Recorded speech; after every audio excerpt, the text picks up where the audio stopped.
प्यारे भाइयों नमस्कार। मैं आप लोगों का प्यारा सा भाई गोपाल सर। प्यारे भाइयों, आज की इस क्लास में मैं आप लोगों को बताने वाला हूं बिहार बोर्ड क्लास 9 जो आप लोगों की गणित वाली बुक थी दोस्तों, उसी का पहला चैप्टर संख्या पद्धति का प्रश्नावली 1.1 पर आज हम लोग बात करने वाले हैं। एकदम आसान भाषा में बात करने वाले हैं। कमजोर बच्चों के लिए यह क्लास काफी विशेष होने वाला है। तो चलिए भाई साहब क्लास को करते हैं शुरू। उससे पहले आप लोगों से रिक्वेस्ट है, चैनल पर नए हो तो चैनल को कर देना सब्सक्राइब। प्यारे साथियों, पहले हम क्वेश्चन नंबर 1 को आसान भाषा में पढ़ लेते हैं, समझ लेते हैं, उसके बाद इसको सॉल्व करना प्रारंभ करेंगे। देखिए दोस्तों, हमारा क्वेश्चन नंबर 1 है, क्या शून्य एक परिमेय संख्या है?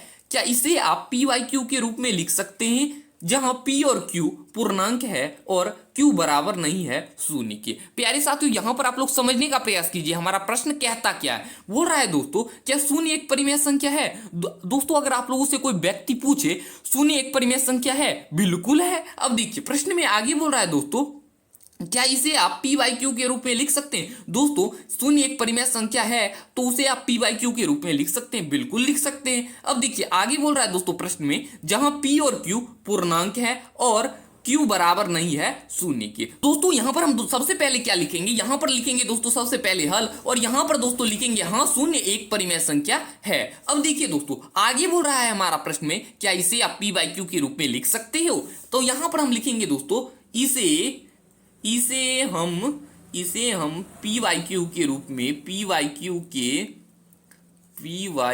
के रूप में लिख सकते हैं। अब कैसे लिख सकते हैं दोस्तों, इसका उदाहरण देना पड़ेगा। उदाहरण में दोस्तों हम क्या लेंगे, यहां पर देखिए लिखेंगे दोस्तों जैसे। अब जैसे लिखें, अब कैसे देखिए दोस्तों, इसका एक उदाहरण देंगे। जैसे कि 0 है और इसके बट्टे में दोस्तों एक छिपा रहता है, तो 0/1, 0/2 और 0/3 इत्यादि दोस्तों, ETC यानी कि इत्यादि बहुत से हम लिख सकते हैं। 0/1, 0/2 और 0/3 लिख सकते हैं। इसे दोस्तों हम पी वाई क्यू के रूप में लिख सकते हैं। और आगे बोल रहा था प्रश्न में दोस्तों, यहां पर आप लोग समझिएगा, जहां पी और क्यू पूर्णांक हैं और क्यू बराबर नहीं है शून्य के। यहां पर देखिए दोस्तों पी वाई क्यू ऐसे लिखाता है, पी वाई क्यू ऐसे लिखाता है दोस्तों। तो यहां पर देखिए दोस्तों क्यू बराबर नहीं है शून्य के, यानी क्यू जहां लिखाएगा यहां पर 1 है, 2 है और 3 है, शून्य कहीं नहीं है। शून्य दोस्तों पी के बराबर है तो क्यू के बराबर नहीं है। तो यहां पर दोस्तों हम क्या लिखेंगे दोस्तों, जहां पी और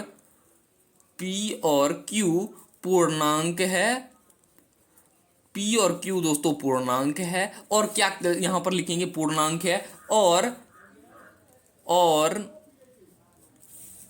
क्यू के बराबर शून्य नहीं है, क्यू के बराबर शून्य नहीं है। बस दोस्तों इसका उत्तर यही हो जाएगा। बस इसका इतना ही आंसर हो गया दोस्तों, बस समझने पर देरी है दोस्तों, उत्तर आ जाता है।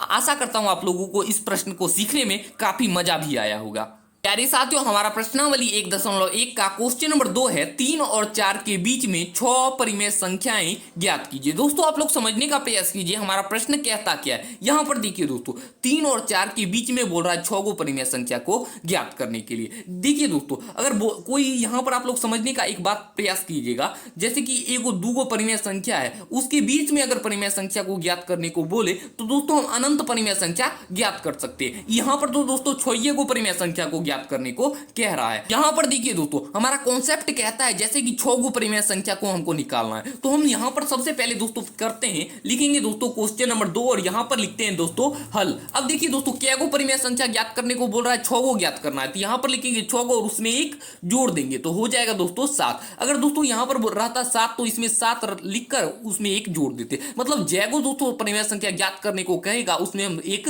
जोड़ देंगे तो हो गया दोस्तों यहां पर 7। अब देखिए दोस्तों हम क्या करेंगे, जैसे यहां पर 3 है तो 3 से इसमें 7 में गुना भी करेंगे और भाग भी देंगे। जैसे कि यहां पर लिखेंगे दोस्तों 3 और देखिए 3 से दोस्तों हम 7 से गुना भी करेंगे और इससे भाग भी देंगे। तो अब देखिए 3 को 7 से गुना किए तो हो गया दोस्तों 21 और बट्टे का 7। अब देखिए दोस्तों यहां पर आप दूसरा संख्या 4, इसमें भी वही करेंगे, 4 से दोस्तों 7 से गुना भी करेंगे और इसमें भाग भी देंगे। अब देखिए 4 को 7 से गुना किए तो प्राप्त होता है 28 और बट्टे का 7। अब देखिए दोस्तों एगो संख्या ये प्राप्त हो गया, एगो संख्या ये प्राप्त हो गया। तो अब हम लिखेंगे दोस्तों अतः परिमेय संख्या बराबर।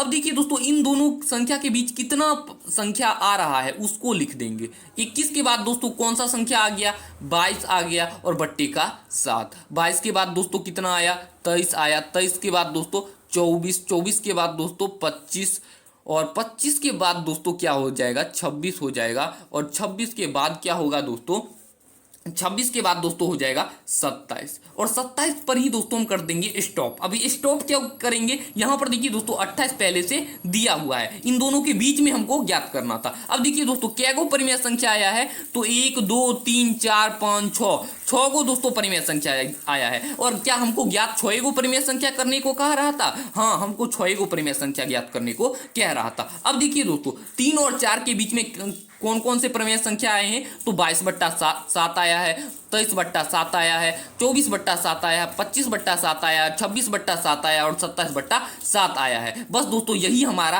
आंसर हो जाएगा। आशा करता हूं आप लोग इस प्रश्न को समझ गए होंगे और इस प्रश्न को बनाने में काफी मजा भी आया होगा। नंबर 3 है, यहां पर आप लोग देखिए क्वेश्चन नंबर 3 है। क्वेश्चन नंबर दोस्तों 2 से ही रिलेटिव है, दोनों प्रश्न एक गो है, थोड़ा सा बदल दिया है बस क्वेश्चन नंबर 3 को। यहां पर देखिए दोस्तों क्वेश्चन नंबर 3 बोल रहा है 3/5 और 4/5 के बीच में 5 परिमेय संख्या ज्ञात कीजिए। अब देखिए दोस्तों यहां पर आप लोग ध्यान दीजिएगा, बोल रहा है 5 गो, यानी कि हम क्या करेंगे दोस्तों, सबसे पहले लिखेंगे क्वेश्चन नंबर 3 और यहां पर लिखेंगे तो दोस्तों हल। अब 5 को दोस्तों परिमेय संख्या को ज्ञात करने को बोल रहा था, इसमें 1 जोड़ देंगे तो क्या हो जाएगा दोस्तों 6। अब क्या आया है दोस्तों 6। अब हम क्या करेंगे दोस्तों, 3/5 में 6 से गुना भी करेंगे और 6 से भाग भी देंगे। तो यहां पर देखिए 3/5 में दोस्तों 6 से गुना किए और 6 से भाग भी दिए। अब देखिए 3 को 6 से गुना किए तो क्या प्राप्त होता है, 18 प्राप्त होता है, और 5 को 6 से गुना किए तो होता है 30। अब दूसरा संख्या दोस्तों 4/5, 4/5 को भी हम वही करेंगे दोस्तों,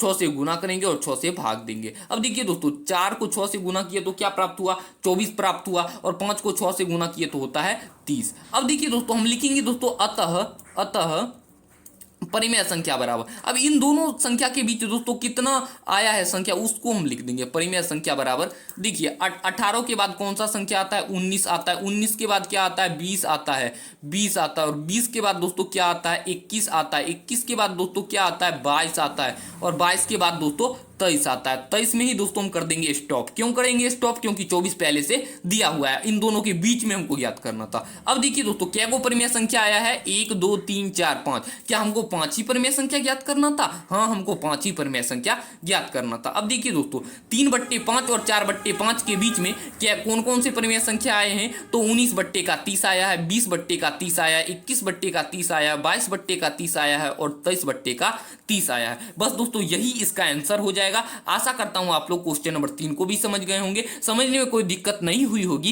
काफी मजा भी आया होगा। तो चलिए भाई साहब चलते हैं अगले प्रश्न पर। प्यारे साथियों हमारा प्रश्नावली 1.1 का क्वेश्चन नंबर 4 है आज का अंतिम प्रश्न। नीचे दिए गए कथन सत्य हैं या असत्य, कारण के साथ अपने उत्तर दीजिए। प्यारे साथियों यहां पर आप लोग समझने का प्रयास कीजिएगा, बोल रहा है नीचे दिए गए कथन सत्य हैं या असत्य, यानी बहुत से दोस्तों प्रश्न दिए गए हैं, ये सत्य हैं या असत्य, पहले हमको ये बताना है, उसके बाद क्या करना है, कारण के साथ अपने उत्तर दीजिए। ठीक है, अब देखिए दोस्तों हमारा पहला प्रश्न है क्वेश्चन नंबर 4 का पहला प्रश्न, प्रत्येक प्राकृतिक संख्या एक पूर्ण संख्या होती है। देखिए दोस्तों बोल रहा है प्राकृतिक संख्या, प्रत्येक प्राकृतिक संख्या एक पूर्ण संख्या होती है, इसको हमको बताना है। तो पहले दोस्तों ये समझ लीजिए, यहां पर आप लोग प्राकृतिक संख्या किसे कहते हैं, गिनती की संख्या को प्राकृतिक संख्या कहते हैं, यानी 1 2 3 4 5, 5 को प्राकृतिक संख्या हमने लिख लिया। अब बोल रहा है पूर्ण संख्या, पूर्ण संख्या दोस्तों किसे कहते हैं, 0 1 2 3 4 5। देखिए दोस्तों दोनों सेम आ रहा है, बस इसमें एगो 0 है, नहीं तो दोनों तो सेम आ रहा है,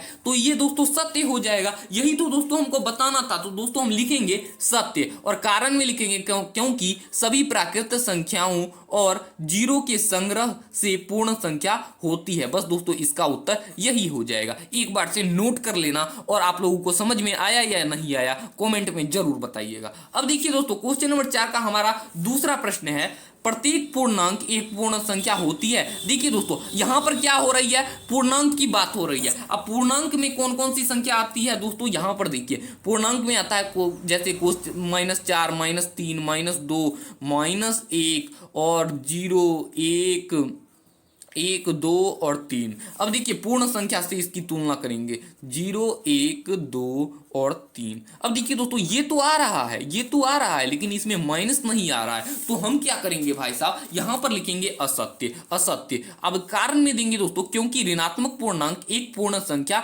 नहीं होती है दोस्तों, ऋणात्मक पूर्णांक एक पूर्ण संख्या कभी नहीं हो सकती है, ठीक है। अब देखिए दोस्तों क्वेश्चन नंबर 3 है, क्वेश्चन नंबर 4 का अंतिम प्रश्न क्वेश्चन नंबर 3, प्रत्येक परिमेय संख्या एक पूर्ण संख्या होती है दोस्तों, प्रत्येक परिमेय संख्या। अब परिमेय संख्या दोस्तों किसे कहते हैं, यहां पर आप लोग समझिएगा, 2/3, 4/3, 5/3, ऐसा ही इसको दोस्तों कहते हैं परिमेय संख्या। एक पूर्ण संख्या होती है, पूर्ण संख्या दोस्तों कहते हैं 0, 1, 2, 3, ये सब दोस्तों इसको पूर्ण संख्या। देखिए ये दोनों कभी दोस्तों मिल रहा है, कभी नहीं मिलेगा, तो दोस्तों हम क्या करेंगे, लिखेंगे यहां पर दोस्तों, लिखेंगे असत्य, क्योंकि परिमेय संख्या 3/5, 4/5 इत्यादि पूर्ण संख्या नहीं होती है। बस दोस्तों इसका भी आंसर इतना ही हो गया।